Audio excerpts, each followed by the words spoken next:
Hello guys. शायद ये बात कहते हुए मुझे सबसे ज़्यादा दुख हो रहा है, लेकिन ये वीडियो इस चैनल की आखिरी वीडियो हो सकती है। इस चैनल पर 2 स्ट्राइक आ चुकी हैं और सच में डर लगता है कि कहीं ये चैनल कभी भी डिलीट ना हो जाए। इसीलिए मैंने एक नया चैनल बनाया है ताकि हम सब फिर से वहीं से अपनी जर्नी शुरू कर सकें। मैं आप लोगों से बस एक ही रिक्वेस्ट करता हूँ, कृपया मेरे नए चैनल को सब्सक्राइब कर लें। आपका एक-एक सब्सक्राइब मेरे लिए बहुत मायने रखता है। अगली मनवा एक्सप्लेन वहीं कंटिन्यू होगी और मैं दिल से उम्मीद करता हूं कि आप सभी वहां मेरा साथ देंगे। आप लोग ही मेरी असली फैमिली हो। मिलते हैं नए चैनल पर। एक नोटिफिकेशन आया जिसने पूछा कि क्या उन्हें इस वर्ल्ड का एंड पता है। पेटल्स जमीन पर गिरे। क्रीचर्स की भीड़ एकदम रुक गई। आगे कदम रखते हुए, एक पेटल तोड़ते हुए, ये जोड़ता है कि वो जा रहा था। डीमन की आंखें चमक उठी और उसने साफ साफ कहा। सर झुकाते हुए मॉन्स्टर ने कहा कि उन्होंने प्रॉस्पेरिटी की तरफ पहला कदम उठा लिया है। आदमी उसके सामने घुटनों पर था। लोग डर से अपनी आंखें खोलते हैं। सर झुकाते हुए लड़की ने कहा कि वो आभारी है। एक बूंद जमीन पर गिरी। नीचे देखते हुए लेडी ने कहा कि उनके अलावा और 6 शहर थे जिन्होंने अपराइजिंग को सपोर्ट करने का फैसला किया था। हिज मैजेस्टी को उन्हें जीतने के लिए टाइम और लोगों की जरूरत होगी। उसे देखते हुए डीमन ने पूछा, क्या समझा जा सकता है? वो उनके बोझ को लेकर बहुत परेशान है। ये सच है, मिलिट्री कैंपेन्स सस्ती नहीं होती। अपना हाथ सीने पर रखते हुए लड़की ने कहा कि तब वो मदद कर सकती थी। उसका नाम क्रिस्टीना था। वो एक नोबल फैमिली से थी और उसके शब्दों का एम्पायर में काफी वजन था। उसके इन्फ्लुएंस से वो उन्हें बिना जबरदस्ती आर्म्स डालने पर मजबूर कर सकते थे। एक पेटल तोड़ते हुए डेव ने जवाब दिया कि ये साफ है, उसके शब्द समझ में आते हैं। मुस्कुराते हुए क्रिस्टीना ने सोचा कि हाँ, थोड़ा और वो उसे मना सकेगी। आंखें बंद करते हुए उसने कहा कि बाद में वो नेगोशिएशंस में मदद कर सकेगी। आखिरी पेटल टूट गया। वही थी जिसने दूसरे शब्दों में वो लड़की डर से उसे देखने लगी।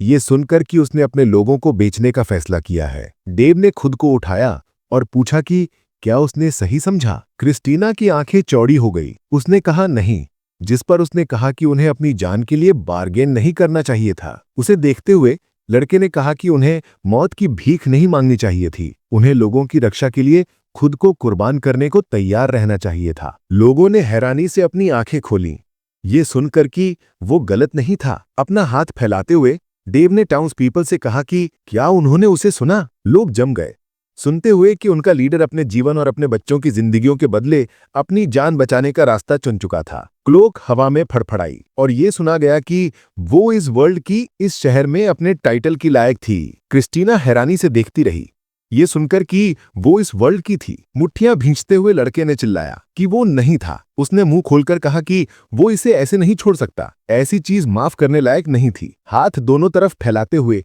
डेव ने कहा कि वो इस सेल्फिश औरत का सामना करेगा जो सिर्फ अपने बारे में सोचती है। और सिर्फ वही नहीं, टाउन्स पीपल ने हैरानी से अपनी आंखें फैला दी, ये सुनकर कि वो ऐसे लोगों से भरी दुनिया का सामना करेगा। अपना हाथ उठाते हुए जवान आदमी चिल्लाया कि उन्हें उसके साथ लड़ना चाहिए, इस सड़ी हुई दुनिया को नष्ट करना चाहिए। आदमी ने हाथ ऊपर उठाया और चिल्लाया। लड़की डर से नीचे देखने लगी। गिलोटीन दिखाई दी। क्रिस्टीना रोने और चिल्लाने लगी। लोग खुशी से चिल्लाने लगे। एक टूटा हुआ फूल जमीन पर पड़ा था। आदमी ने एक कदम आगे बढ़ाया। डेव चौड़ी मुस्कान हंसा। विचार आया कि 72 डीमन किंग्स जो वर्ल्ड पर राज करते थे, उसने 71वां स्थान जीता। ये माइंड्स की बैटल की शुरुआत थी। केव में स्टेलेक्टाइट दिखाई दिए। सर झुकाते हुए एमसी ने कहा कि डेविल। दांत भींचते हुए उसने सोचा कि यह सब उसके साथ क्यों हो रहा है। एमसी ने सीधे देखा। वो वहीं खड़ा रहा। विचार आया कि वो हमेशा अपने पिता से नफरत करता था। राख से स्मोक उठी। कहा गया कि उसने उसे मौत की दुआ दी थी। एक कॉफिन दिखाई दिया। विचार आया कि आज पिता मर गया। टावर से स्मोक निकली। कहा गया कि वजह हार्ट अटैक थी। आदमी ने आंखें बंद की और एमसी ने सोचा कि वो एक क्रिमिनल है। लड़कियां उसे देखती रही। पिता ने चौड़ी मुस्कान दी। विचार आया कि वो पैसे का लालची था। एमसी ने नीचे देखा और सोचा कि वो उसकी जिंदगी का एक गंदा धब्बा था और उसकी मौत वो सबसे अच्छा काम था जो उसने उसके लिए कभी किया था। गार्बेज बैग्स जमीन पर थे। सुना गया कि क्लीनिंग खत्म हो गई थी। नीचे देखते हुए डेव ने सोचा कि शायद उसने अंदाजा लगा लिया था कि उसके पास ज्यादा वक्त नहीं बचा है। कॉफी डालते हुए उसने कहा, अच्छा ठीक है, किसे परवाह है। मग टेबल पर थी। विचार आया कि अब इनमें से किसी चीज का कोई मतलब नहीं रह गया है। एक ब्राइट बीम दिखाई दी। सुना गया कि बाहर विंडो के उस पार सूरज चमक रहा था। लोग सड़क पर चल रहे थे। कहा गया कि ऑफिस वर्कर्स अपने जॉब्स पर जाने के लिए निकल रहे थे। विंडो के पास खड़े होकर एमसी ने कहा कि वो ये सब कॉफी पीते हुए देख रहा था। मुट्ठी भींचते हुए उसने चिल्लाया कि लॉन्ग लिव। हाथ ऊपर उठाते हुए एमसी ने जोड़ा कि लाइफ। बंडल्स ऑफ मनी दिखाई दिए। विचार आया कि कौन सोच सकता था कि उसके डैड ने अपने मॉनेटरी एसेट सबसे छुपाए थे। बेसमेंट में हाउसेस, 500 मिलियन। बेड पर लेटे हुए डेव ने कहा कि हाँ ये सच है। उसने उसके साथ एक फेवर किया, हाउस दिखाई दिया। सुना गया कि इतने पैसों से वो सब कुछ पा सकता था जो उसका दिल चाहता था। एक हाउस, एक कार। लड़कियां खुशी से मुस्कुराई।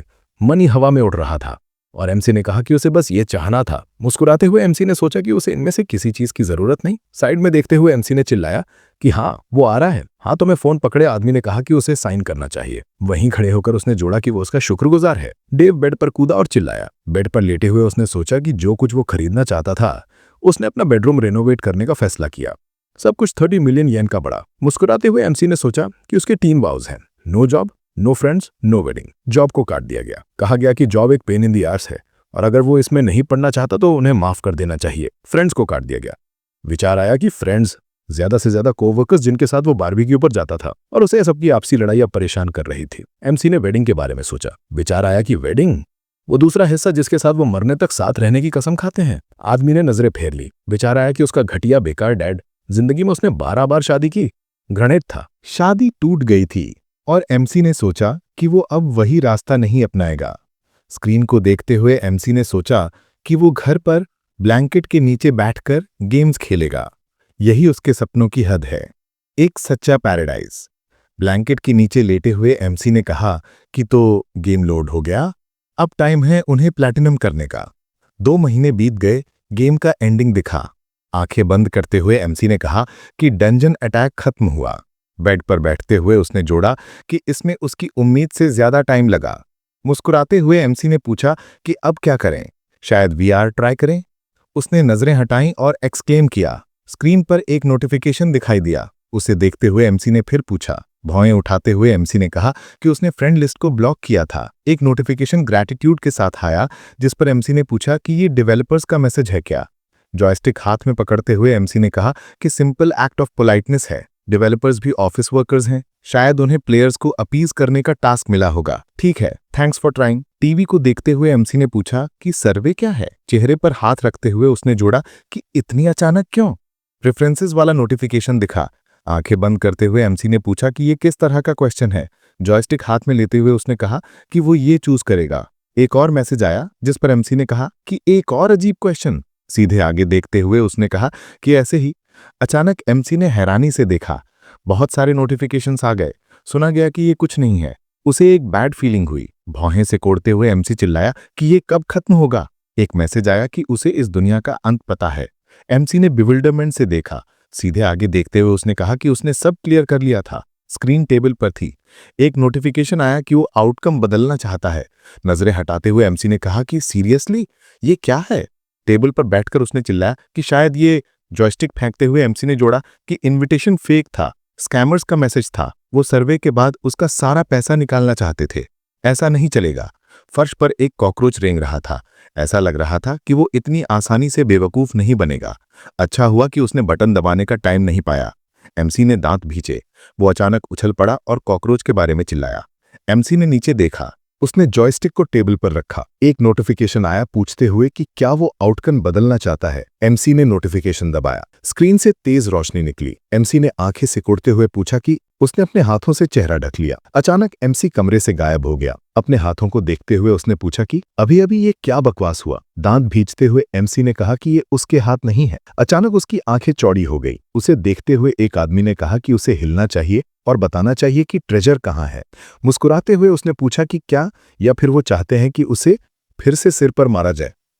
एमसी ने हैरानी से देखा जब उसने सुना कि डीमन किंग। दांत भींचते हुए उसने सोचा कि अब से। जमीन पर बैठते हुए एमसी ने जोड़ा कि उसकी भयानक नई जिंदगी शुरू हो गई है। हाथ आगे बढ़ाते हुए उसने फिर पूछा। दांत भींचते हुए एमसी ने सोचा कि ये उसके हाथ नहीं है। अचानक उसने हैरानी से देखा। एमसी जमीन पर झुका और सोचा कि ये क्या बकवास, व्हाट द हेल। उसे उल्टी आने वाली थी। लोग आगे चल रहे थे। चौड़ी मुस्कान के साथ एक आदमी ने कहा कि उसे अब सब बता देना चाहिए। एक आइडिया आया। उसने आंखें फैलाईं और चिल्लाया कि ट्रेजर कहाँ छिपाया है। एमसी ने उसे हैरानी से देखा। उसके सामने खड़े युवक ने पूछा कि क्या, या फिर चाहते हैं कि वो उसे और पीटे। एमसी की आंखें चमक उठी। सुना गया कि डीमन किंग। घुटनों के बल बैठकर एमसी ने सोचा कि ट्रेजर, डीमन किंग। एक डीमन की स्टैचू दिखाई दी। गुफा में लैक्टाइट्स लटके थे और एमसी ने सोचा कि ये सब क्या है। गुफा के बीच बैठा एमसी ने सोचा कि क्या और ये कैसी जगह है। भौहें सिकोड़ते हुए उसने जोड़ा। लोग मुस्कुरा रहे थे। एक विचार आया कि वो घर पर था, खेल रहा था और फिर याद नहीं। नजरें हटाते हुए एमसी ने सोचा कि अभी ये जरूरी नहीं है, पहले उसे स्थिति समझनी होगी। दांत भींचते हुए उसने जोड़ा कि उसके पूरे शरीर में दर्द है। ऐसे पैरों से वो ज्यादा दूर नहीं भाग पाएगा। भौहें सिकोड़ते हुए एमसी ने सोचा, डैम, ऐसा लग रहा है कि वो यहीं उसे खत्म करने वाले हैं। नहीं, उसे अपने विचार समेटने होंगे। शांत रहो और सोचो। लोगों के सामने बैठकर उसने जोड़ा कि उसे एक प्लान चाहिए और फिर उनसे रुकने को कहा। ऊपर देखते हुए एमसी ने सोचा कि शायद वो उनसे कुछ इन्फॉर्मेशन ले सके और फिर पूछा कि ये डीमन किंग कौन है। आदमी ने उसका हॉर्न पकड़ लिया। मुस्कुराते हुए उसने पूछा कि वो क्या कर रहा है, क्या उसने पूरा दिमाग खो दिया है। उसकी आंखें चौड़ी हुईं। उसने जोड़ा कि वो एक हॉर्न्ड विम्प है। एमसी की आंखें चौड़ी हुईं। कैरेक्टर्स दिखाई दिए और विचार आया कि एक आरपीजी है जहां एमसी डीमन किंग्स को हराने के लिए एडवेंचर्स पर जाता है। Dungeon attack. लोग आगे देख रहे थे। विचार आया कि एक फैंटेसी गेम जिसमें सारे डीमन किंग्स को हराकर दुनिया को बचाना है। गेम की डिफिकल्टी रिडिकुलसली हाई है और उसका एंडिंग जहां दुनिया गिर जाती है, प्लेयर्स को डीप डिप्रेशन में डाल देता है। आदमी मॉन्स्टर की ओर भागा। एमसी टीवी के सामने बैठा था। वो जमीन पर पड़ा था। कहा गया कि एमसी 72 राजाओं में से 71वें स्थान पर था, एक वीकलिंग और स्कमबैग, सबसे कमजोर ओपोनेंट जिसे एमसी ने सबसे पहले हराया था। मेमोरीज उभरी। विचार आया कि हाँ, वो डंजन अटैक खेल रहा था। घुटनों पर बैठकर एमसी ने सोचा कि हाँ, यही है तो सब सही है। ये डंजन अटैक की दुनिया है और वो सबसे कमजोर डीमन किंग है। आंखें चौड़ी करते हुए एमसी ने सोचा कि क्या ये पॉसिबल है। हालांकि ये बहुत कुछ समझा देता है। सीधे आगे देखते हुए उसने जोड़ा कि अगर ऐसा है तो अब यही हो रहा है। एमसी ने उस आदमी की ओर देखा। अचानक युवक ने उसे मारा। प्रोटैगनिस्ट जमीन पर गिर पड़ा। ऊपर देखते हुए उसने सोचा कि ये बुरा है, ऐसे ही तो वह सचमुच मर ही जाएगा। बगल की ओर देखते हुए युवक घूम गया। लोग आश्चर्य से चिल्लाए। लड़के जोर से हंसे। वे आगे बढ़ने लगे। ख्याल आया कि वे उसे मार डालेंगे। अचानक एक प्रहार उसके ऊपर आया। आंखें बंद करते हुए एमसी ने सोचा कि हाँ, वे उससे मजाक कर रहे थे। क्या उसके पिता ने सचमुच आखिरी बार उसे कर्ज किया था? वे उसे मार रहे थे। सोचा कि सिर्फ उसने ही तय किया था कि वह शांति और आराम से रह सकता है। लोगों ने उसे लात मारी। भौहें चढ़ाते हुए एमसी ने सोचा। वो बेहोश हो गया। आदमी टेबल पर बैठा हुआ था। उसने अपने हाथ उठाए। पिता मुस्कुराया। आदमी ने चौड़ी मुस्कान दी। कहा गया कि यह सब उसकी ही गलती थी। उसने उसके कारण इतना सहा। अगर सोचा जाए तो ऐसी चीज पहले भी हो चुकी है। कार तेजी से आगे बढ़ रही थी। पहले वह एक आदमी द्वारा किडनैप हुआ था जिसका शोडाउन उसके घटिया पिता से हुआ था। आदमी ने शीशे में देखा और सोचा कि यह बच्चा इतना शांत क्यों है, कि यह पहले से ही तीसरी किडनैपिंग थी। एमसी बंधा हुआ था। खिड़की से बाहर देखते हुए उसने सोचा कि तब वह सब कुछ से इतना थक चुका था कि वह शांत बैठा रहा और कुछ भी चिंता नहीं की। पुरानी इमारत का दृश्य खुला। एमसी उस आदमी के सामने बैठा था। तब उसने दांव लगा दिया था। हाथ में बंदूक पकड़े हुए आदमी ने कहा कि उसे ध्यान से सुनना चाहिए। ये कोई खिलौना नहीं है, बस उसे चिल्लाने दो और वह उसे मार देगा। उसे देखते हुए एमसी ने कहा कि वह समझ गया है, उसे गोली मारने दो, अपने पिता से आजाद हो पाएगा। आदमी ने हैरानी से उसे देखा और पूछा कि वह क्या बात कर रहा है। बताया गया कि अगर बंदूक असली है तो वह जीत गया। एमसी ने उसका हाथ पकड़ा। आदमी को देखते हुए उसने कहा, आओ। वह पूछता है और फिर सोचा कि अगर नकली है तो वह हार गया। अब से जीवन उसके पिता के पापों से दागदार। एमसी ने बंदूक पकड़ी। जमीन पर बैठे किडनैपर ने पूछा कि वह क्या है। पुलिस ने आदमी को ले लिया कि आखिरकार किडनैपर ने खुद सरेंडर कर दिया और वह हार गया। एमसी स्थिर खड़ा रहा और सोचा कि पर उसने कुछ समझ लिया था। सीधे आगे देखते हुए उसने जोड़ा कि आखिरकार जिसकी इच्छा ज्यादा मजबूत होगी वही बांच जाएगा। ऐसा ही था और वह इसे पहले ही भूल चुका था। उसके सामने खड़े होकर आदमी ने कहा कि यह उसका आखिरी मौका था। एक कदम आगे बढ़ते हुए उसने कहा कि ट्रेजर। मुस्कुराते हुए युवक ने पूछा कि वे कहाँ हैं। उसका हाथ जमीन पर पड़ा था। निश्चय ही उस पल वह पहले ही मर चुका था। एमसी ने हल्की सी मुस्कान दी। बिजली हवा में चमकी कि इस गेम में वह जो चाहे कर सकता है। दांत कसते हुए युवक ने पूछा, क्या यह साफ है? क्या वह सोचता है कि वह ट्रेजर को साथ में नर्क तक खींच ले जा सकता है? नायक के सामने खड़े होकर उसने जोड़ा कि उसकी सहनशीलता खत्म हो गई है। मुस्कुराते हुए डाकू ने पूछा, क्या वह पक्का है? वह कभी स्वीकार नहीं किया। आंखें चौड़ी करते हुए आदमी ने चिल्ला दिया कि उसे परवाह नहीं है, वे खुद ढूंढ लेंगे, उसे मारने दो। अपनी हथियार घुमाते हुए आदमी ने कहा कि वे अगली दुनिया में उसके लिए रोएंगे। एक तेज किरण प्रकट हुई। हाथ आगे बढ़ाते हुए एमसी ने स्वीकृति में उत्तर दिया। इसने उसके विशाल हथौड़े को रोका। युवक हैरानी में आंखें खोलता है। एमसी ने दांत काटे और सोचा कि वह कुछ भी करेगा। एमसी ने उसका हाथ पकड़ा। उसकी आंखें चमकी।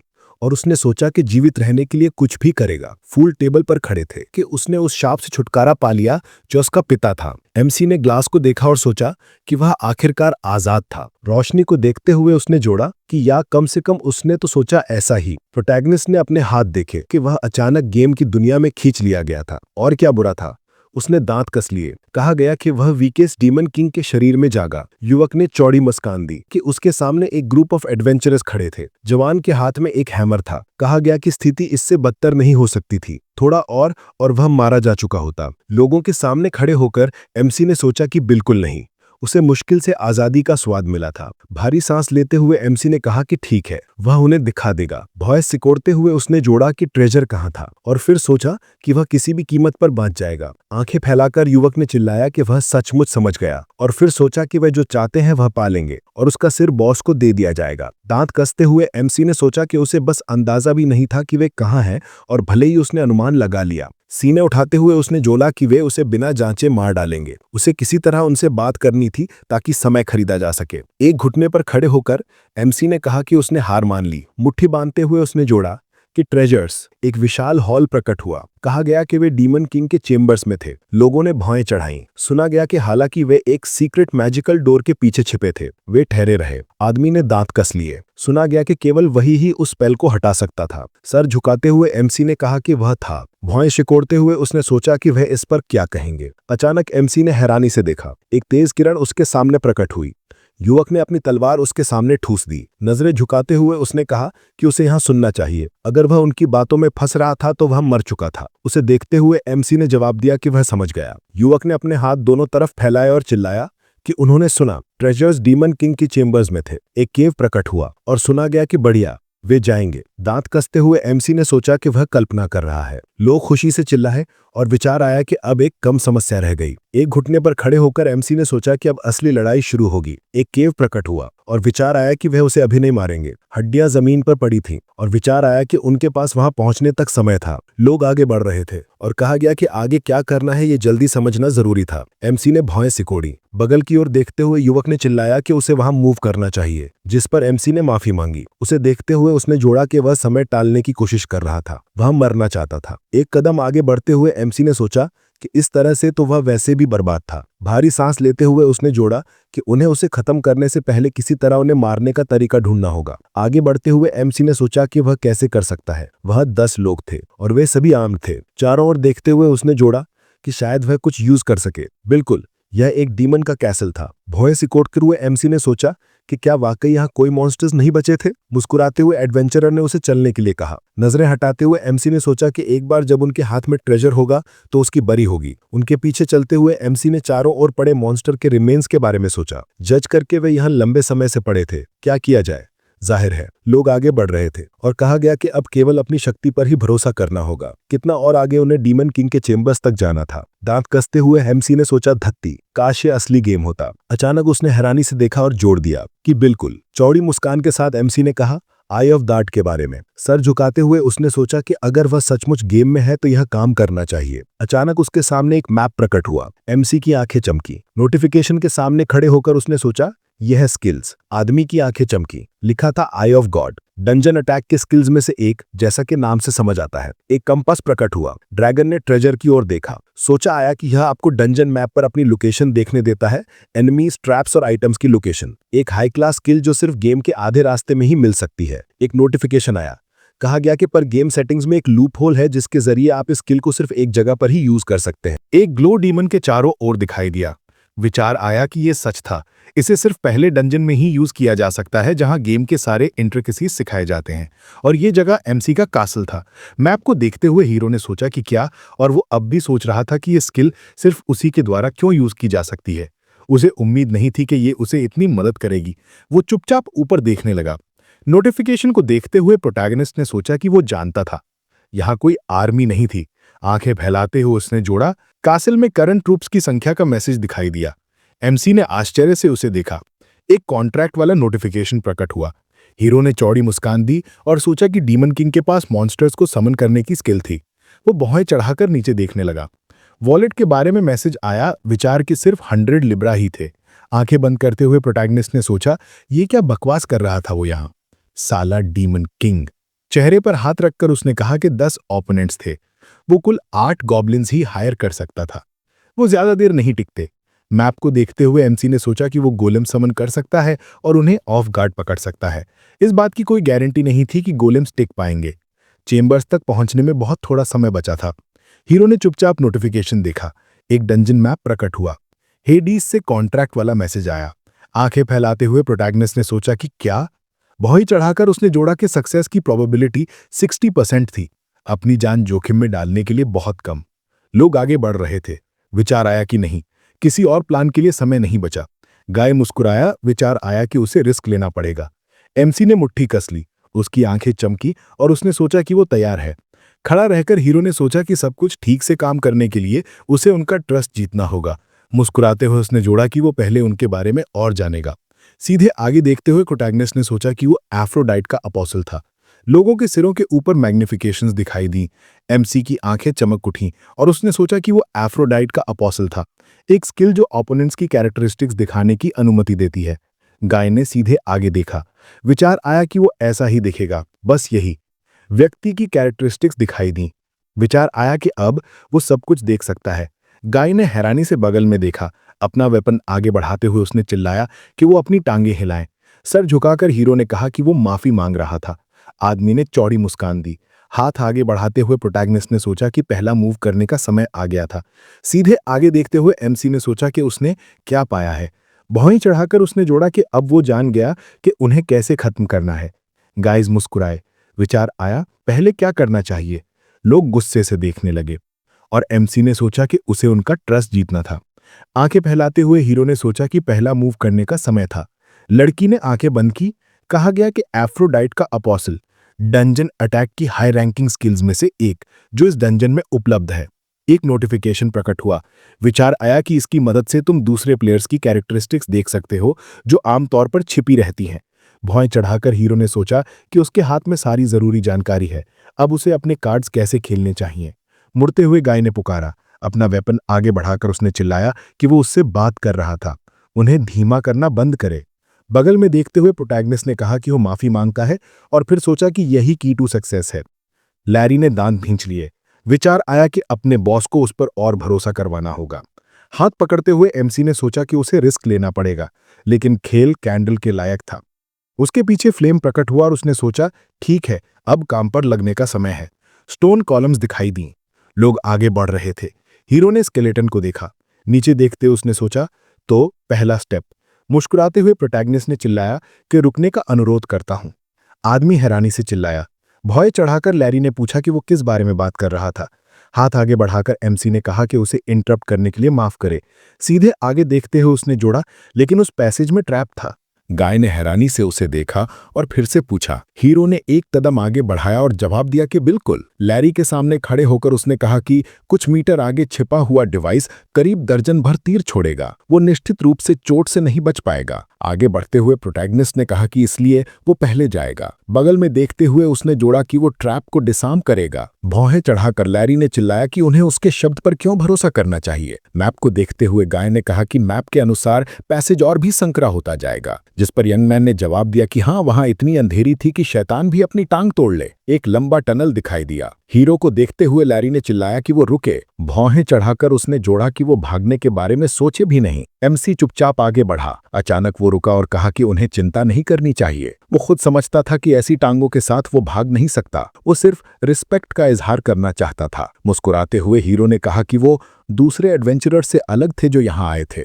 उन्होंने उसे तुरंत मारने की कोशिश नहीं की। प्रोटैगनिस्ट की आंखें चमकीं और उसने जोड़ा कि अगर वो उस पर भरोसा नहीं करते तो उसके पीछे आ सकते हैं, लेकिन वो उनकी सेफ्टी की गारंटी नहीं दे सकता था। दांत भींचते हुए एडवेंचरर ने फिर पूछा। भौहें चढ़ाकर उसने चिल्लाया कि उसे परवाह नहीं और सबको उसके पीछे चलना चाहिए। हाथ आगे बढ़ाकर यंग मैन ने कहा कि उसे इंतजार करना चाहिए, कि वो यहाँ खड़े न हैं। आंखें फैलाते हुए एडवेंचरर ने कहा कि हाँ, वो लगभग ट्रैप में फंस गए थे। एंट्रेंस पर लोहा जैसे स्तंभ लोगों के सामने गिर गए। लैरी ने गुस्से से देखा। हाथ बगल में फैलाकर उसने चिल्लाया कि वो मर्द हैं या कुछ और। दूरी में रोशनी दिखाई दी। गुफा में स्टेलैक्टाइट्स प्रकट हुए। बगल में देखते हुए हीरो ने सोचा कि वो काफी दूर आ चुका था। पीठ के पीछे तीर पकड़ते हुए उसने जोड़ा कि अच्छा, सब कुछ प्लान के अनुसार चल रहा था। दांत भींचते हुए प्रोटैगनिस्ट ने उन तीरों के बारे में सोचा जो उसने लाशों से उठाए थे। हाथ आगे बढ़ाकर उसने जोड़ा कि उसने उन्हें बिना पकड़े ले लिया। मुट्ठी कसते हुए एमसी ने सोचा कि अब उन्हें इस्तेमाल करने का समय है। उसने दांत भींचे और सोचा। अचानक हीरो ने एक तीर घुमाया।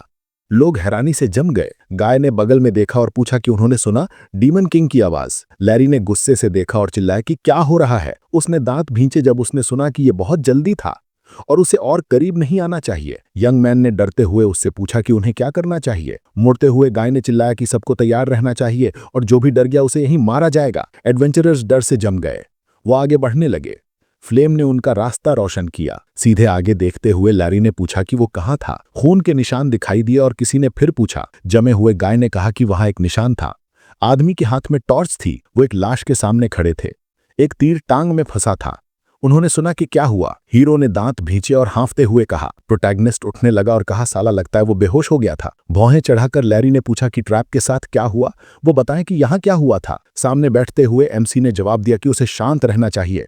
ट्रैप्स निष्क्रिय कर दिए गए थे। गाइज ने एक दूसरे को देखा। हाथ उठाते हुए यंग मैन ने पूछा कि उसने उन्हें बचाया क्यों। वो ट्रैप के बारे में चुप रह सकता था। सीने पर हाथ रखकर हीरो ने जवाब दिया कि जैसा उसने पहले कहा था। सीधे आगे देखते हुए उसने जोड़ा कि वो दूसरे एडवेंचरर्स से अलग थे जो यहां आए थे। उन्होंने उसे जिंदा रहने का मौका दिया। आंखें बंद करते हुए प्रोटैगनिस्ट ने कहा कि वो इस एक्ट से प्रभावित हुआ था, बस यही वजह थी। नीचे देखते हुए उसने जोड़ा कि बेशक वो केयरलेस था। तीर पकड़ते हुए एमसी ने कहा कि लेकिन ये कोई समस्या नहीं होगी। मुस्कुराते हुए उसने जोड़ा कि अब उनके आगे बढ़ने का समय है। चौड़ी मुस्कान के साथ लैरी ने सोचा कि वो गंभीर है। हीरो मुस्कुराया। उसे देखते हुए एडवेंचरर की सिंपैथी लेवल का नोटिफिकेशन दिखाई दिया। कैरेक्टरिस्टिक्स विंडो प्रकट हुई। प्रोटैगनिस्ट की आंखें चौड़ी हो गईं जब उसने इसके बारे में सोचा। कई नोटिफिकेशन प्रकट हुए। लोग मुस्कुराए। विचार आए कि ये बढ़िया था। यही उसे चाहिए था। वो उसके प्रति सहानुभूति महसूस करने लगे। एमसी की आंखें चमक उठीं और उसने सोचा लेकिन ये पर्याप्त नहीं था। उसे और चाहिए था। वो तो सिर्फ पहला स्टेज था। अब दूसरे स्टेज पर जाने का समय था। कई नोटिफिकेशन प्रकट हुए। हीरो ने तीर पकड़ा और कहा अच्छा। मुस्कुराते हुए उसने जोड़ा कि अब उनके आगे बढ़ने का समय है। चौड़ी मुस्कान के साथ लैरी ने सोचा सच में? उसने सच में उन्हें बचा लिया। वो यकीन नहीं कर पा रहा था, लेकिन ये काम आ सकता था। एडवेंचरर की सिंपैथी लेवल का नोटिफिकेशन प्रकट हुआ। मुस्कुराते हुए प्रोटैगनिस्ट ने सोचा कि यही उसे चाहिए था। वो उसके प्रति सहानुभूति महसूस करने लगे। कैरेक्टरिस्टिक्स विंडो दिखाई दी। एक विचार उठा, बहुत बढ़िया, उन्हें इसी जोश में आगे बढ़ने दो। सीधे आगे देखते हुए एमसी ने सोचा कि गेम तो बस अभी शुरू हुआ है। खुद को उठाते हुए उसने कहा चलो आगे बढ़ते हैं। उसे देखते हुए नौजवान ने कहा कि वो बड़ा अजीब आदमी है और फिर सोचा कि शायद वो काम का साबित हो सकता है। स्थिर खड़े रहते हुए एमसी ने सुना कि इतनी गहरी चोट के साथ वो बस सबको धीमा करेगा। ऐसा लगा कि अब उसे उसकी मदद करनी पड़ेगी। साइड में देखते हुए लैरी ने कहा कि उन्हें डीमन किंग को जाने में मदद करनी चाहिए। एमसी की ओर देखते हुए उस आदमी ने कहा कि उसे ऐसे ही टिके रहना चाहिए। एमसी ने आश्चर्य से उसकी ओर देखा और धन्यवाद कहा। भौहें सिकोड़ते हुए लैरी ने पूछा कि वो इतना चौंका क्यों है। वह पहला था जिसने उनकी मदद की थी। उसे इसे बदले का एहसान मानना चाहिए। मशाले ऊपर उठाई गई। सुना गया कि अब वे चलेंगे। उन्हें जल्दी करनी होगी। एमसी मुस्कुराया और सोचा कि यह बहुत अच्छा है।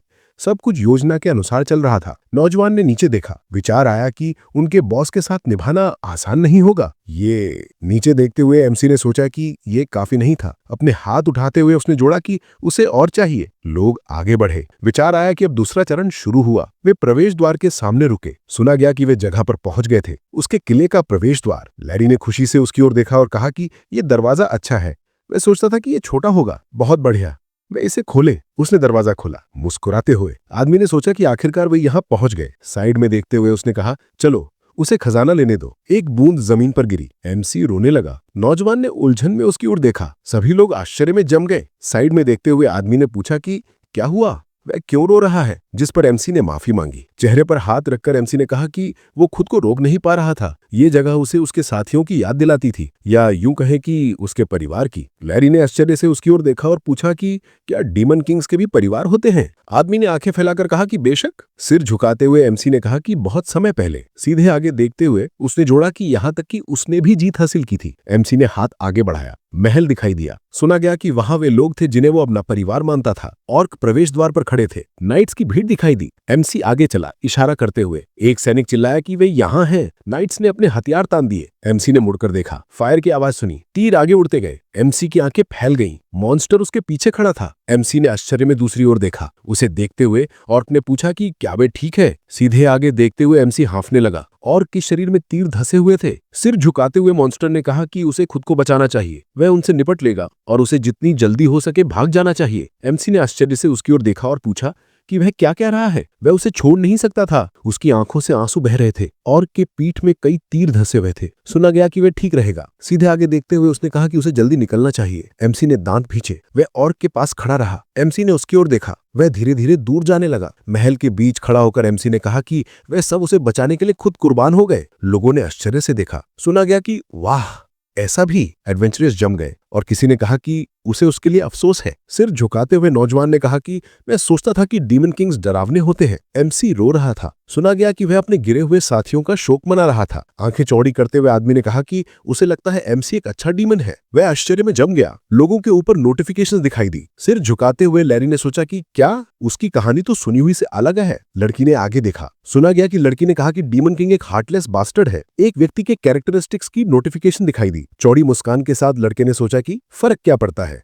उसे ज्यादा दिलचस्पी तो इस बात में है कि इससे फायदा क्या मिल सकता है। आगे कदम बढ़ाते हुए एमसी ने बात शुरू की। सीधे आगे देखते हुए उसने कहा कि वह उनका यहां लाने के लिए सच्चे दिल से आभारी है। एडवेंचरर्स ने उलझन में उसकी ओर देखा। सुना गया कि आखिरकार वह गलत नहीं था। वह उन एडवेंचरर्स के जैसे नहीं थे जिन्होंने उसके परिवार को मारा था। सीधे आगे देखते हुए एमसी ने कहा कि उसे विश्वास है कि मृतकों की आत्माएं भी शांति से विश्राम कर सकती हैं उनकी महानता को देखकर, और इसलिए एमसी की आंखें चमकी और उसने जोड़ा कि उसकी जिंदगी और इस किले के खजाने अब उनके हैं।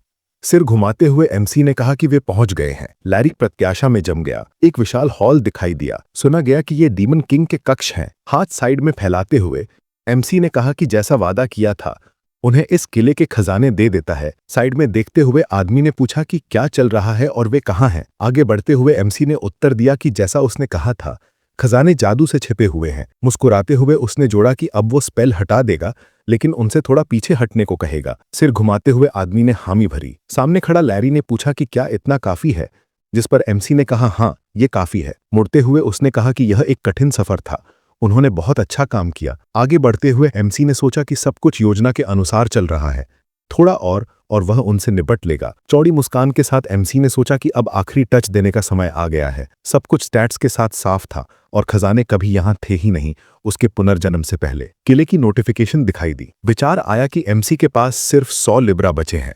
मुस्कुराते हुए एमसी ने सोचा कि उन्हें बेवकूफ बनाने के लिए इतना काफी होगा।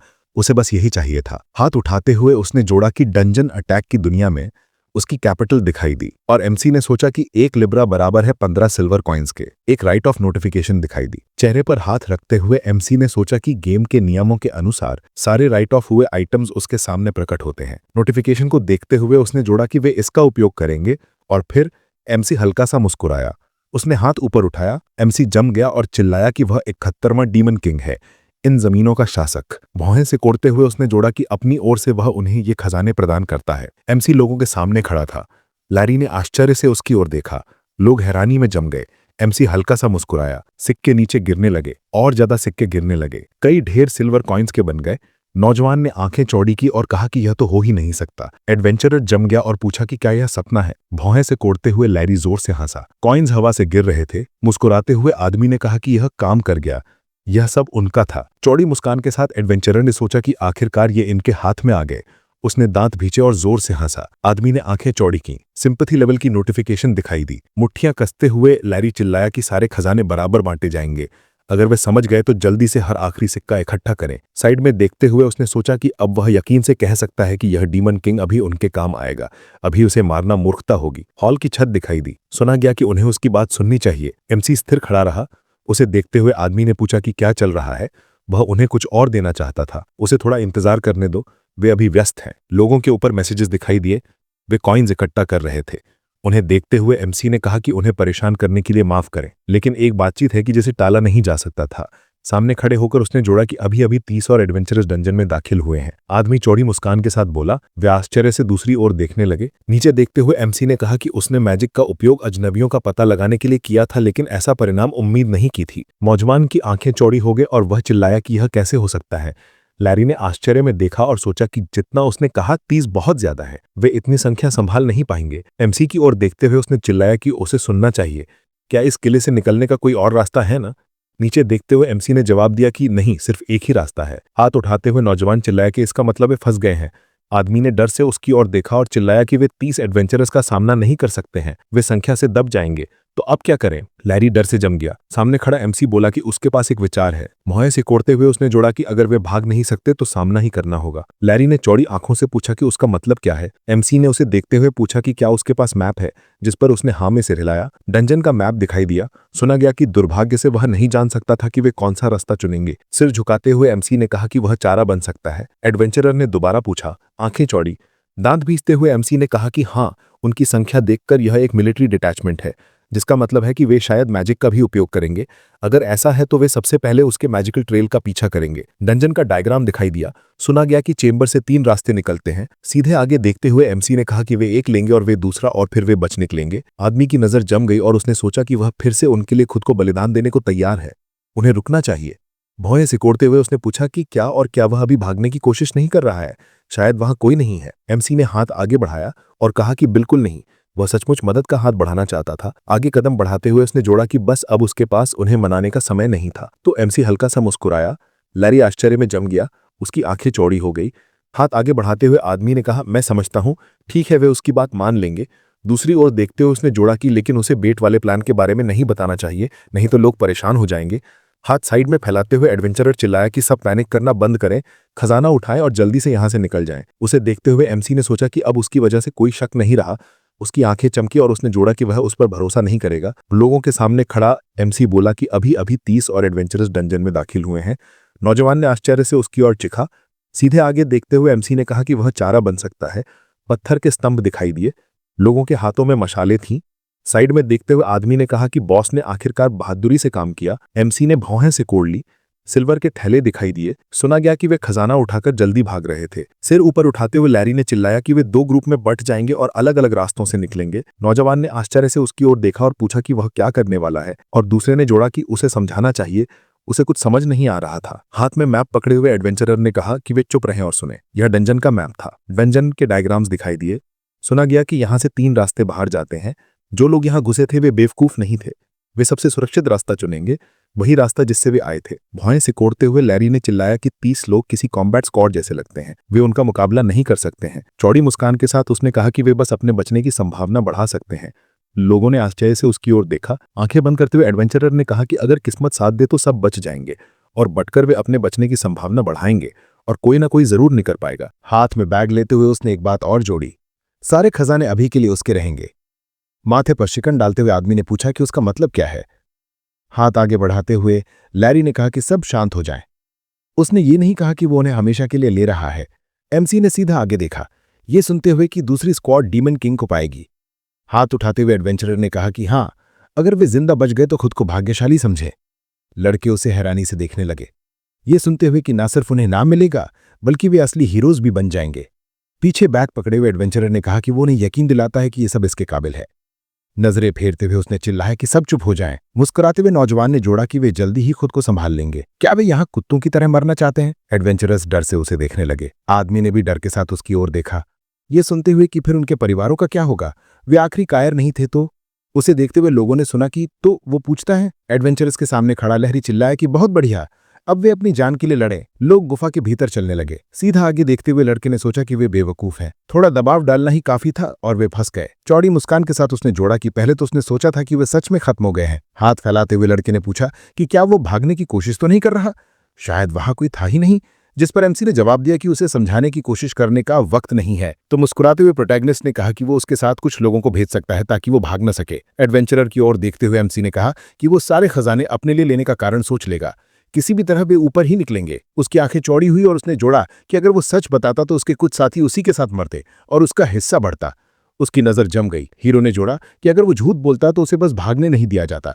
किसी भी हाल में उनके पास खोने को कुछ नहीं था। मुस्कुराते हुए एडवेंचरर ने सोचा, क्या डीमन है? आंखें बंद करते हुए उसने जोड़ा कि वो सही था। अगर वे मर भी गए तो कोई बड़ा नुकसान नहीं, मुख्य बात यह थी कि वो खुद यहां से निकल जाए। मुस्कुराते हुए एमसी ने सोचा कि वो पहले से जानता था कि वो क्या सोच रहा है। डंजन का एक डायग्राम सामने आया। तरफ देखते हुए प्रोटैगनिस्ट ने सोचा कि अब वक्त आ गया है। एमसी ने नोटिफिकेशन देखा, एक कॉन्ट्रैक्ट मैसेज दिखाई दिया और उसने जोड़ा कि उन सबको मार देना है। गुफा अचानक हिल गई, स्तंभ हिलने लगे। सर ऊपर उठाते हुए आदमी ने पूछा कि सब कुछ क्यों हिल रहा है, क्या उन पर सच में हमला हो रहा है? एमसी उलझन में देखने लगा। लोग जम गए, चीखें सुनाई दी कि जमीन चमक रही है, धुआं हवा में उड़ने लगा। लोगों ने आंखें सिकोड़ ली, मशालें जमीन पर गिर गईं।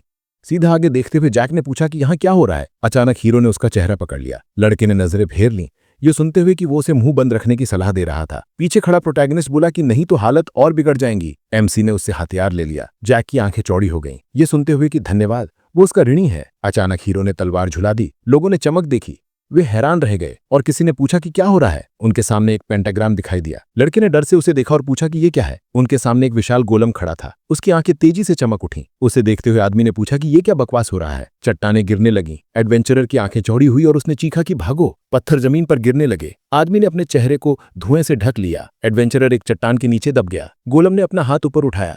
हथियार पकड़े लड़के ने चिल्लाया कि छोड़ दे। उसकी तलवार उस क्रीचर पर टूट गई। सीधा आगे देखते हुए लड़के ने कहा नहीं। विशालकाय ने मुट्ठी घुमाई। आदमी ने डर से ऊपर देखा, खून उछल पड़ा। एडवेंचरर गोलम के सामने जम गया। वो डर से खून के तालाब को देखने लगा। आदमी डर से जम गया। अचानक हीरो उसके पीछे था। तरफ देखते हुए लड़के ने पूछा कि वो क्या जानता है। उसकी आंखें चौड़ी हुईं और उसने जोड़ा कि उन्हें भागना चाहिए। तलवार से खून टपक रहा था। प्रोटैगनिस्ट ने आदमी को भेद दिया, जिस पर उसने पूछा क्यों। एमसी स्थिर खड़ा रहा। मुस्कुराते हुए उसने कहा कि ये तो साफ है। हाथ उठाते हुए हीरो ने कहा कि उसी की वजह से। उसकी आंखें चमक उठी और उसने जोड़ा कि डीमन किंग। लोग आगे बढ़े। सुना गया कि ये कैसी हलचल थी। तरफ देखते हुए लैरी ने सोचा कि क्या दूसरी टीम उस स्कॉट से टकरा गई? अगर हाँ तो डीमन किंग ने उसे नहीं छोड़ा। सीधा आगे देखते हुए उसने जोड़ा कि उसने सच में उसकी मदद की। हीरो लोगों के सामने खड़ा था। आदमी ने दांत भींचते हुए पूछा कि वो यहाँ क्या कर रहा है। प्रोटैगनिस्ट चुपचाप उसे देखने लगा। हाथ फैलाते हुए एडवेंचरर ने कहा कि समझ गया, तो उन्होंने आक्रमणकारियों को पीछे छोड़ दिया, तो बाकी कहाँ है? हथियार पकड़े हुए एमसी ने कहा कि वो लोग जिन्हें उसने भेजा था। सीधा आगे देखते हुए उसने जोड़ा कि वे सब मर गए। चौड़ी मुस्कान के साथ लैरी ने पूछा कि फिर वो यहाँ क्यों है? अगर ये मजाक है तो उसे मजेदार नहीं लगा।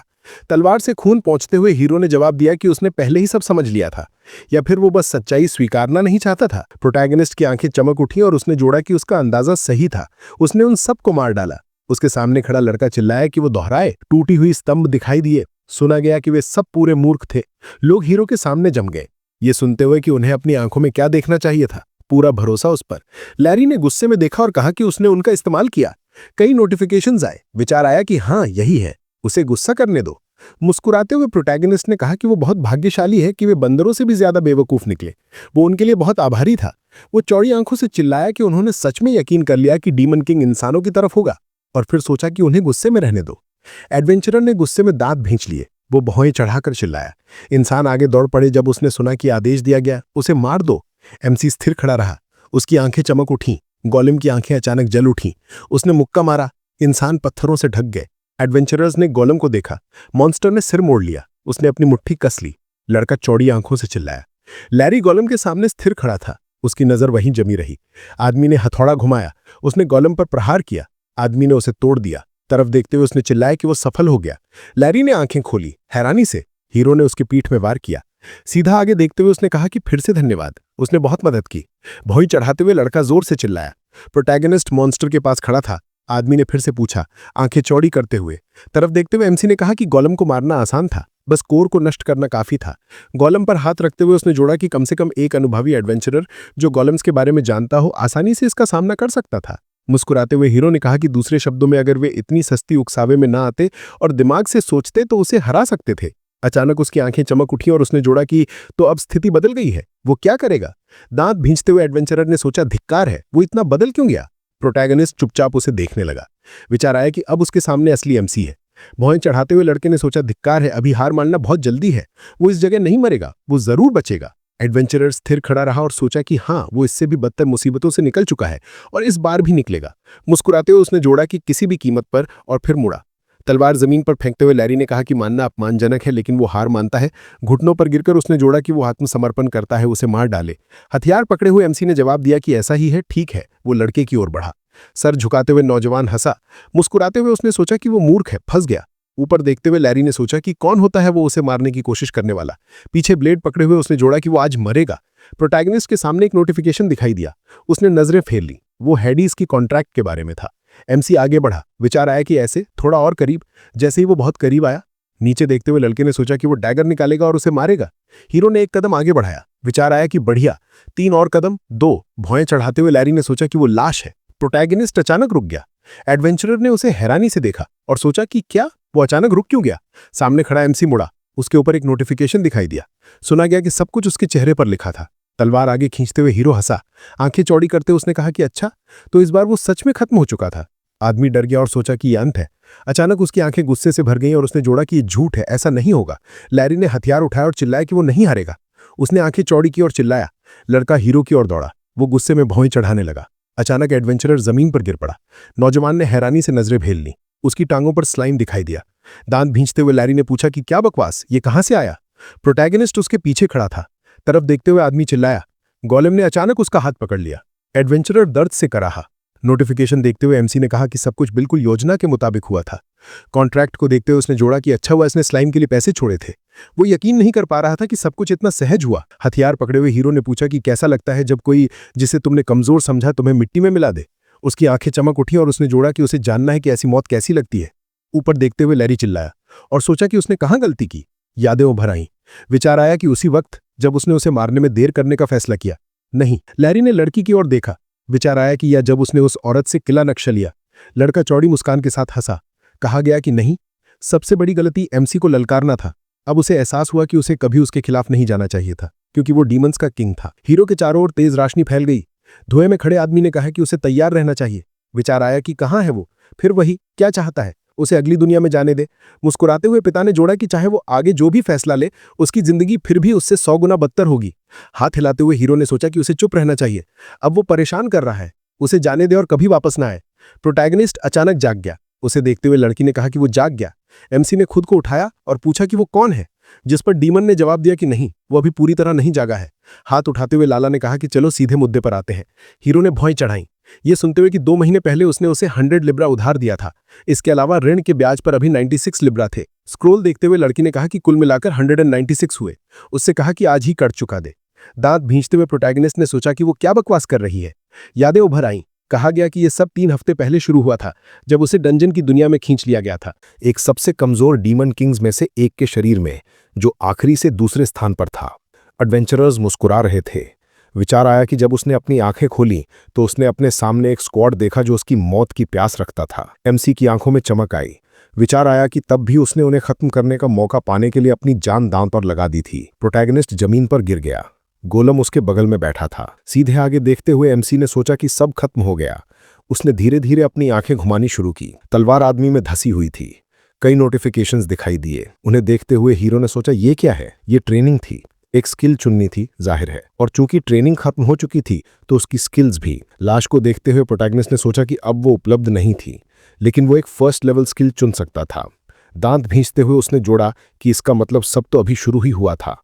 वो इसके बारे में सोचना नहीं चाहता था, लेकिन भय से कोड़ते हुए एमसी ने सोचा कि क्या वो इस शरीर में जिंदा रह पाएगा उस हालत में। लाशें जमीन पर पड़ी थीं। विचार आया कि धत्त, फिलहाल कोई गारंटी नहीं थी कि वो अपनी दुनिया में लौट पाएगा, यानी वो बस यहीं जिंदा रहने की कोशिश कर सकता था। मैसेज आया और हीरो ने सोचा कि स्किल को सही तरीके से चुनना जरूरी था। कौन सा उसके लिए सबसे अच्छा रहेगा। प्रोटैगनिस्ट जमीन पर बैठा था। एस रैंक स्किल दिखाई दी। विचार आया कि ये स्किल उसे ओपोनेंट्स के स्टैट्स और उनके उसके प्रति सिंपैथी लेवल देखने देगी, यहां तक कि उनके विचार पढ़ने की एबिलिटी भी होगी। आगे देखते हुए एमसी ने सोचा कि बहुत कन्वीनियंट स्किल है, अच्छा यही ले लेगा। जमीन पर बैठते हुए हीरो ने सोचा कि बढ़िया। और अब गोलम ने हाथ उठाया और चिल्लाया।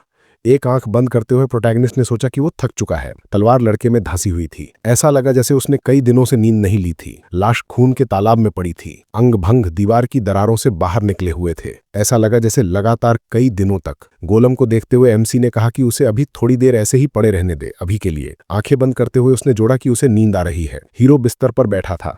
विचार आया कि अगली बात जो उसे याद थी वो ये थी कि वो बिस्तर पर आ गया था। कमरे का दृश्य सामने आया। पुराना इक्विपमेंट दिखाई दिया। अपने हाथ को देखते हुए प्रोटैगनिस्ट ने सोचा कि ये एमसी का कमरा है शायद। गोलम उसे यहां लाया था। वो उम्मीद कर रहा था कि हाल की घटनाएं बस एक सपना थीं। खिड़की के पास खड़ा होकर हीरो ने सोचा कि लेकिन वो अब भी डीमन का शरीर में था और उसे सब कुछ साफ साफ याद था। उसने रोशनी से चेहरा ढकते हुए जोड़ा कि वो डीमन किंग के शरीर में भी सर्वाइव कर सकता है। लड़की कमरे में दाखिल हुई। कहा गया कि उसकी परेशान सोचों को अनदेखा करते हुए वो तुरंत अंदर घुस आई। प्रोटैगनिस्ट ने नजर फेर ली पुकार सुनकर। डीमन ने एक कदम आगे बढ़ाया। विचार आया कि नई मुसीबत, एक लड़की जिसकी नजरें बर्फ सी जैसी ठंडी थीं और उसका नाम था लाला। चेहरे पर हाथ रखकर एमसी ने कहा कि वो दोहरा रहा है। सिंहासन पर बैठकर उसने जोड़ा कि उसने कोई पैसा उधार नहीं लिया। सीधे देखते हुए लाला ने कहा कि फिर भी उसे उसकी रुखाई के लिए माफ करें, पर उसे समझ नहीं आ रहा कि वो ऐसा क्यों कह रहा है। उसके सामने घुटनों के बल बैठकर उसने जोड़ा कि 2 महीने पहले उसने उनके ट्रेडिंग कंपनी से लोन लिया था। वो इस बात के लिए पूरी तरह आश्वस्त थी। आईओयू को देखते हुए लड़की ने कहा कि ये रहा सबूत। आंखें घुमाते हुए हीरो ने सोचा, धत काम नहीं बन रहा। वो पूरे हफ्ते से उसके साथ चक्कर काट रहा था। मुट्ठी भींचते हुए उसने जोड़ा कि पहले ये चोर थे और अब कलेक्टर बन गए। सबसे घटिया दुनिया जो सोची जा सकती है। आईओयू दिखाई दिया और विचार आया कि आखिर उसे ही ये सब गड़बड़ साफ क्यों करनी पड़ रही है। लड़की चुपचाप उसे देखती रही और प्रोटैगनिस्ट ने सोचा कि शुरुआत तो इससे करनी चाहिए कि बेवकूफ़ तो वही थे जो ऐसे ब्लॉकहेड को लोन दे बैठे।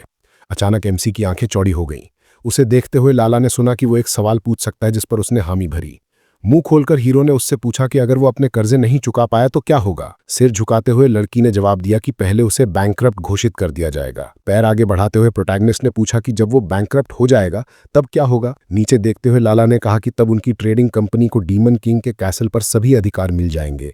सीधे देखते हुए उसने जोड़ा कि उसके बाद उसे कुछ छोटे छोटे काम दिए जाएंगे। लड़की की नज़र जम रही और उसने कहा कि उसे उनके निर्देशों का बिना सवाल पालन करना होगा।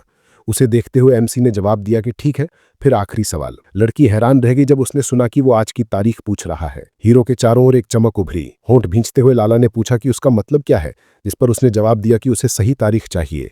हाथ फर्श पर रखते हुए लड़की ने कहा कि वो माफी मांग रही है। आज तारीख है 17 अप्रैल 1505। प्रोटैगनिस्ट ने मुंह खोला और सोचा कि मूल कर्ज चुकाने की तारीख से 6 दिन बीत चुके हैं, बहुत ज्यादा। अब ब्याज बढ़ता जाएगा और वो बैंकक्रप्ट हो जाएगा। और फिर कहा कि समझ गया। लड़की उसे देखकर चौंक गई जब उसने सुना कि उसके पास उसके लिए एक काउंटर ऑफर है। मुस्कुराते हुए एमसी ने कहा कि उसे एक लोन चाहिए और 10,000 लीब्रा। हवा में पक्षी उड़ रहे थे। काउंट्स की ट्रेडिंग कंपनी की शाखा दिखाई दी। 20 अप्रैल 1505 इंपीरियल कैलेंडर के अनुसार एक आदमी गलियारे में दौड़ रहा था, चिल्लाते हुए, रास्ता दो, क्या करे, और कि वो वक्त पर कुछ नहीं कर पाएगा। टिमी चलते हुए नोट्स ले रहा था। वो आगे भागा और बोला, बढ़िया, ये डॉक्यूमेंट हर मैजेस्टी पेनेलोपी को दे देना 8 बजे से पहले। उसे सकारात्मक जवाब मिला और टिमी ने पूछा कि बटाविया के बंदरगाह में जहाज़ों का क्या हाल है। उसे बताया गया कि कोई समस्या नहीं, जिस पर उसने कहा, अच्छा, तो वे समय पर रवाना होंगे। कंपनी का प्रमुख अपनी घड़ी देखते हुए बोला कि हालत खराब है। दांत भींचते हुए उसने सोचा कि पूरे मैनेजमेंट को इकट्ठा करने का ये कितना गलत समय है। क्या बकवास हो गया है। दरवाजे के पीछे से इंतजार के लिए माफी की आवाजें आईं। कई लोग मेज पर बैठे थे और किसी ने टिमी से कहा कि वो देर से आया है। आदमी ने बाहें बांध ली और बोला कि उनके लिए, व्यापारियों के लिए समय ही पैसा है, इसलिए वो जल्दी बैठे, वो पहले से लेट थे। आइजैक ने ऊपर देखा और कहा कि अब वे बैठक शुरू करेंगे। काउंट्स की ट्रेडिंग कंपनी को 5वें स्थान की डीमन किंग और 9वें स्थान की क्वीन पेनेलोपी का संरक्षण प्राप्त है। पूरे डीमन वर्ल्ड में ये सबसे बेहतरीन ट्रेडिंग कंपनी है और इसके टॉप पर है 3 सच्चे वैम्पायर्स में से एक, आइजैक। मेज के प्रमुख ने कहा कि आज वे सब यहाँ एक ही वजह से इकट्ठे हुए हैं और पूछा कि लाला बताएगी क्या। लड़की खड़ी हुई और कहा कि हाँ। मेज पर बैठे जीवों ने आश्चर्य से सिर उठाए। उन्होंने मुंह खोले और एक्सक्लेम किया कि ये वही हाइब्रिड नहीं जो मानव और सक्यूबस का मिश्रण है। लड़की वहीं खड़ी रही और आवाजें आई कि वो मैनेजमेंट मीटिंग भूल गई क्या। आखिर ये तो शापित खून की संतान है। वो तो मैनेजर भी नहीं, एक ऑर्डिनरी एम्प्लॉई है तो क्यों। आइजैक की आंखें चमकी और उसने आदेश दिया कि चुप रहो। टिमी ने डरते हुए आगे देखा। उसने बाहें बांधी और लाला से कहा, जारी रखो, और उसने हामी भरी। उसने सिर उठाया और कहा कि हाल ही में डीमन किंग एमसी, जो 71वें स्थान पर है, ने एक एडिशनल लोन की रिक्वेस्ट की है। कंपनी प्रमुख ने गुस्से में सोचा कि उन्हें ऐसी तुच्छ बात के लिए बुलाया गया है। मुंह खोलकर उसने एक्सक्लेम किया कि ये बकवास बंद करो और चेयरमैन से पूछा कि उसका क्या मतलब है। आइजैक मुस्कुराया और टिमी को शांत रहने को कहा। फिर उसने लाला की ओर देखा और पूछा कि क्या वो बता सकती है कि एमसी ने कितना मांगा। भौहें सिकोड़ते हुए उसने जवाब दिया कि हाँ, उसने 10,000 लीब्रा मांगे। जीवों के मुंह खुले के खुले रह गए। ऊपर देखते हुए गॉब्लिन ने सोचा कि उसने कहा 10,000 लीब्रा, जो एक छोटे देश के बजट के बराबर है। उसने हाथ मेज पर पटकते हुए एक्सक्लेम दिया कि उस मूर्ख ने सच में ऐसा कहा। लाला ने सिर झुका लिया और हामी भरी। लड़की सिंहासन के सामने बैठी और उससे पूछा कि वो क्या कह रहा था। प्रोटैगनिस्ट ने मुस्कुराते हुए पूछा कि क्या उसने सही सुना, कि उसने कहा वो 10,000 लीब्रा उधार लेना चाहता है। लाला ने होंठ भींचते हुए कहा कि उसे समझ नहीं आ रहा, क्योंकि वो पहले से ही 196 लीब्रा का कर्जदार है। एमसी ने हाथ बढ़ाते हुए कहा कि इसी वजह से तो वो बड़ा लोन ले रहा है। लड़की ने आंखें चौड़ी की और कहा कि उसे सच में समझ नहीं आ रहा कि वो क्या मतलब रखता है। हीरो मुस्कुराया और ईमानदारी से पूछा कि आखिर उनकी कंपनी ने उसे पैसा क्यों उधार दिया जब सब जानते थे कि वो एक टैलेंटलेस डीमन किंग है। एमसी ने सिंहासन पर बैठते हुए पूछा कि क्या ऐसा नहीं है, और लड़की चुप रही। फिर उसने सिर झुका लिया और कहा कि नहीं, वो ऐसा नहीं सोचती। प्रोटैगनिस्ट हंस पड़ा और कहा कि ठीक है, उसे नहीं लगता कि उन्होंने कभी उम्मीद की थी कि वो लोन लौटाएगा। वो सिंहासन से उठ गया और कहा कि वो चाहते थे कि उसे बैंकरप्ट घोषित करके कंपनी का पालतू कुत्ता बना ले। आदमी लाला के पास पहुंचा। वो उसे देख रही थी और ऐसा लगा कि यही उनकी असली मंशा थी। उसे देखते हुए एमसी ने पूछा कि क्या वो गलत है। लाला ने होंठ भींचे और जवाब दिया कि वो गलत है। इमारत की छत दिखाई दी और हीरो ने कहा कि सवाल को दोबारा कहने दे। भौहें झुकाते हुए प्रोटैगनिस्ट ने कहा कि क्या ये ट्रेडिंग कंपनी थी जिसने उसे आदेश दिया था कि उसका भरोसा जीतकर उसे पैसा उधार दे। लाला ने मुंह खोला और जवाब दिया कि नहीं, ये उसकी अपनी पहल थी। हीरो हंसा और कहा कि समझ गया। विचार आया कि ये औरत झूठ बोल रही थी बिना शर्माए। दिलचस्प।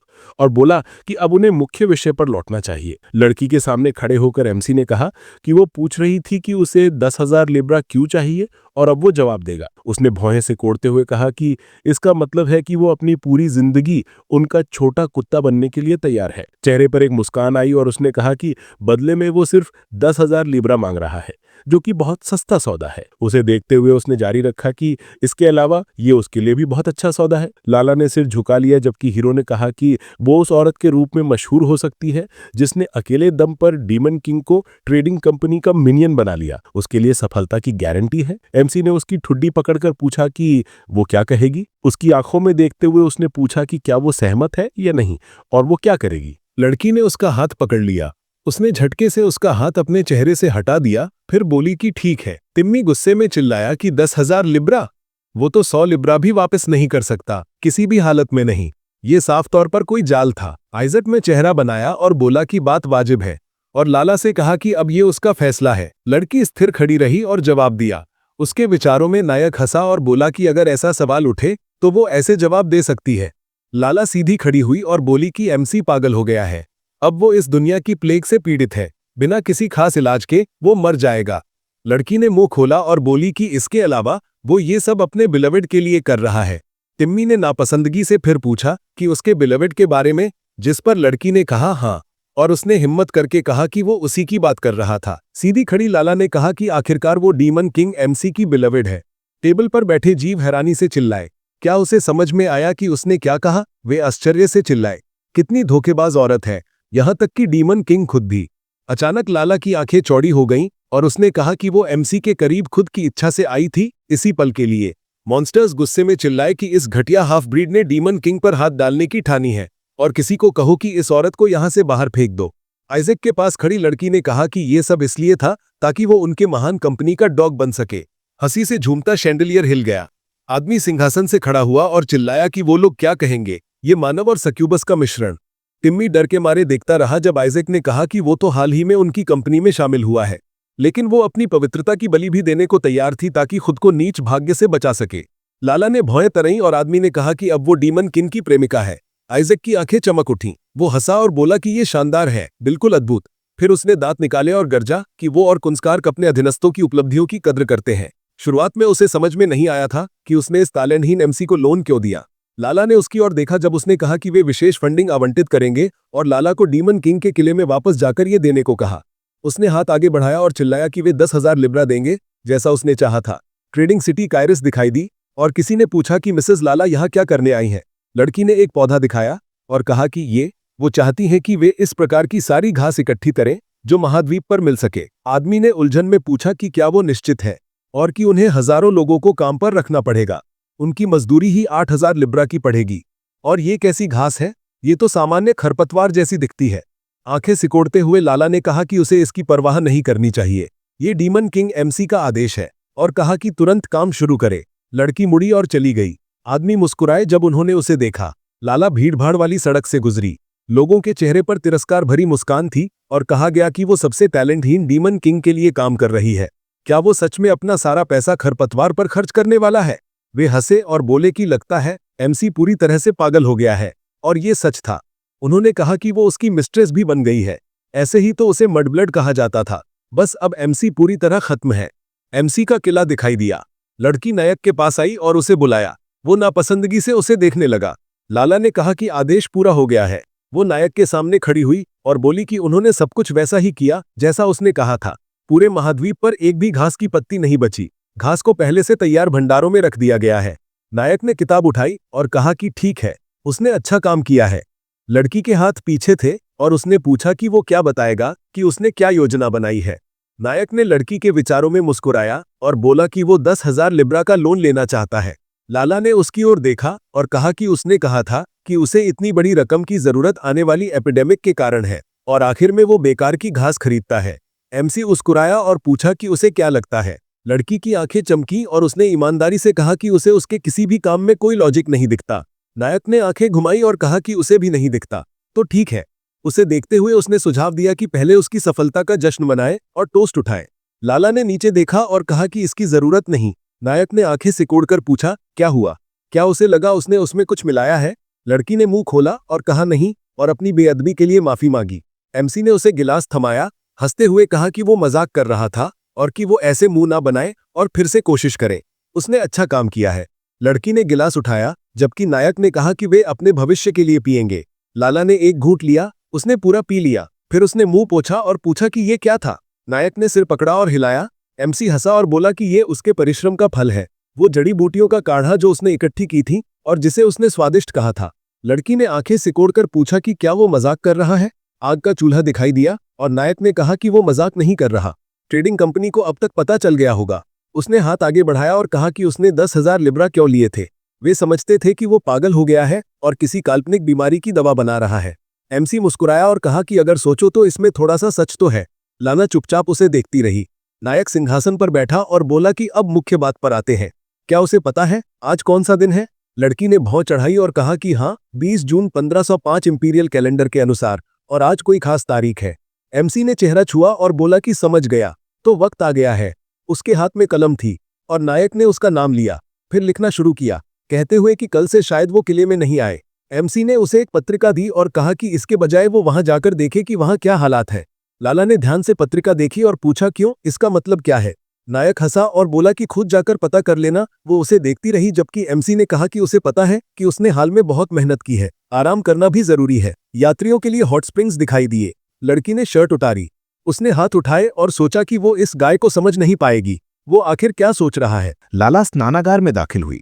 उसके आसपास कई लड़कियां थीं और उसे ख्याल आया कि शायद उसे ऐसे ही जगह की जरूरत थी। लाला पानी में उतरी और सोचा कि अगर नोट पर भरोसा किया जाए। उसे देखते हुए उसने सोचा कि ये एपिडेमिक की कहानी सच थी। नहीं, वो और गहराई में गई और सोचा कि ये असंभव है। वो भविष्य नहीं देख सकता था। तो फिर उसे इतनी चिंता क्यों हो रही थी? अचानक लाला मुड़ी। वो आगे भागी और चिल्लाई कि क्या हुआ? उसे बताया गया कि कोई अचानक गिर गई। लड़की जमीन पर बेहोश पड़ी थी। लाला ने उसे हिलाया और चिल्लाई कि क्या वो सुन सकती है? क्या हुआ उसे? क्या बात है? बस बेहोश मत होना। लड़की ने आंखें बंद की और बोली कि दर्द हो रहा है। लाला ने पूछा, कहाँ दर्द है, क्या दर्द है? उसने माथा छुआ और बताया गया कि पूरे शरीर में दर्द है। लड़की ने कहा कि उसे बुखार है, उसे सहने दो, अब वे उसे अस्पताल ले जाएंगे। एक पल बाद लाला की आंखें फैल गईं। लड़की की गर्दन पर एक निशान उभरने लगा। मिस्सी का नोट उसके दिमाग में चमका और उसने सोचा, ब्लैक स्पॉट। उसने मुंह खोला, स्तब्ध होकर। लाला बेहोश लड़की के पास बैठी थी। फिर वो मुड़ी। किसी ने चिल्लाया कि एक इंसान यहां गिरा है और वहां भी। लाला ने सोचा, ये सब क्या हो रहा है? अस्पताल का निशान दिखाई दिया। लड़की काले धब्बों से ढकी थी। लाला बेंच पर बैठी थी जबकि कोई कह रहा था कि जो अब भी जिंदा है उन्हें जल्दी से वार्ड में रखो। ये पहले ही 30वां मरीज था। भगवान, ये क्या था? लड़की ने आंखें चौड़ी की और सोचा कि यह असंभव है। कोई तार्किक कारण होना चाहिए। एक आदमी उसके पास आया और पूछा कि क्या वो ठीक है, और कहा कि हॉट स्प्रिंग्स में जो भी थे सब मर गए सिवाय उसके। लाशें बेंचों पर पड़ी थीं और उसने कहा कि वो बेहतर है। आदमी की गर्दन पर धब्बे उभरे और उसने कहा कि उसे शहर छोड़ देना चाहिए। लाला ने नीचे देखा। उसने अपने हाथों को देखा। फिर उसे याद आया कि उसने गिलास से एक घूंट लिया था। उसकी याद में उसने मुंह पोंछा और पूछा कि ये क्या था। मिस्सी मुस्कुराया और बोला कि ये उसके परिश्रम का फल था, वो जड़ी बूटियों का काढ़ा जो उसने इकट्ठा की थी और जिसे उसने स्वादिष्ट कहा था। लाला ने आगे देखा और सोचा कि उसे यकीन नहीं होता, लेकिन सब मेल खाता था। हाँ, ऐसा ही था। भौहें सिकोड़ते हुए उसने सोचा कि मिस्सी सच में। नायक खिड़की से बाहर देख रहा था और उसे एहसास हुआ कि उसने एपिडेमिक की भविष्यवाणी की थी। सिस्टम ने घोषणा की कि ये 16 जुलाई 1505 है इंपीरियल कैलेंडर के अनुसार, और कि प्लाट अब ट्रेडिंग कंपनी में है। फेरी ने अपने पंख फड़फड़ाए, हवा में चमक बिखर गई। गॉबलिन हैरान था कि कोई उससे माफी मांग रहा है उसे परेशान करने के लिए। टिम्मी ने सिर हिलाया, कहा कि उसकी मुलाकात उसकी हाइनेस पेनेलोपी से है और आदेश दिया कि वो गायब हो जाए, और बाकी सब भी। और तुरंत अपनी हाइनेस से अपने बेअदबी के लिए माफी मांगी। किसी ने उसके हाथ पर ब्रश मारा और कहा कि सब ठीक है और शायद मामला जरूरी है। लाल बालों वाली संतुष्ट होकर मुस्कुराई और कहा कि चिंता मत करो, वो इंतजार करेगी। टिमी ने उलझन में उसकी ओर देखा और कहा कि उसे अपने व्यवहार के लिए सच्चा खेद है, जिस पर उसने कहा कि वो बताए कि उसके पास क्या है। फेरी ने एक स्क्रोल निकाला और कहा कि हेड ऑफिस ने हाल ही में उनसे संपर्क किया है। गॉब्लिन ने पत्र पढ़ा और सोचा कि अगर इसमें कोई बकवास हुई तो वो बस एक लाश है। हरा क्रीचर हैरान हुआ। उसने पढ़ा और कहा कि ऐसा कुछ नहीं हो सकता, क्योंकि पत्र में इन्फेक्शियस डिजीज के आउटब्रेक का जिक्र है और कि यह बीमारी पूरे किंगडम में फैल चुकी है और इसका पहला आउटब्रेक दर्ज है। और नोट है कि आने वाले दिनों में ये बीमारी पड़ोसी देशों तक पहुंच जाएगी और कि इसका मोर्टेलिटी रेट लगभग 80% है। पेनेलोपी ने रुचि से पूछा कि वहां क्या हो रहा है। उसने दांत भींचे और हो रहे घटनाक्रम को मानने से इनकार कर दिया। वो आगे पढ़ता गया कि जानकारी मिली है कि डीमन किंग के पास इस इन्फेक्शन का क्योर है और उसके आदेश पर लोरी नाम की एक स्पेशलिस्ट ने पूरे महाद्वीप में आवश्यक जड़ी बूटियों का संग्रह संगठित किया है और कि इस समय मिसी की संपत्ति का मूल्य लगभग 1.2 से 3 मिलियन गोल्ड आका गया है और कि बोर्ड ऑफ डायरेक्टर्स की एक इमरजेंसी बैठक बुलाई गई है। लाल बालों वाली ने हाथ बढ़ाकर पूछा कि ये क्या है और खुद देखने को कहा, जिस पर उसने सहमति दी। लाल बालों वाली भयभीत हुई। उसने पत्र पढ़ा। गॉब्लिन उलझन में था और उससे एक सवाल पूछा। वो संतुष्ट भाव से मुस्कुराई और बोली, दिलचस्प। खिड़की के बाहर कोई खड़ा था। हेलो गाइज, शायद ये बात कहते हुए मुझे सबसे ज्यादा दुख हो रहा है, लेकिन ये वीडियो इस चैनल की आखिरी वीडियो हो सकती है। इस चैनल पर 2 स्ट्राइक आ चुकी हैं और सच में डर लगता है कि कहीं ये चैनल कभी भी डिलीट ना हो जाए। इसीलिए मैंने एक नया चैनल बनाया है ताकि हम सब फिर से वहीं से अपनी जर्नी शुरू कर सकें। मैं आप लोगों से बस एक ही रिक्वेस्ट करता हूं, कृपया मेरे नए चैनल को सब्सक्राइब कर लें। आपका एक एक सब्सक्राइब मेरे लिए बहुत मायने रखता है। अगली मनवा एक्सप्लेन वहीं कंटिन्यू होगी और मैं दिल से उम्मीद करता हूं कि आप सभी वहां मेरा साथ देंगे। आप लोग ही मेरी असली फैमिली हो। मिलते हैं नए चैनल पर।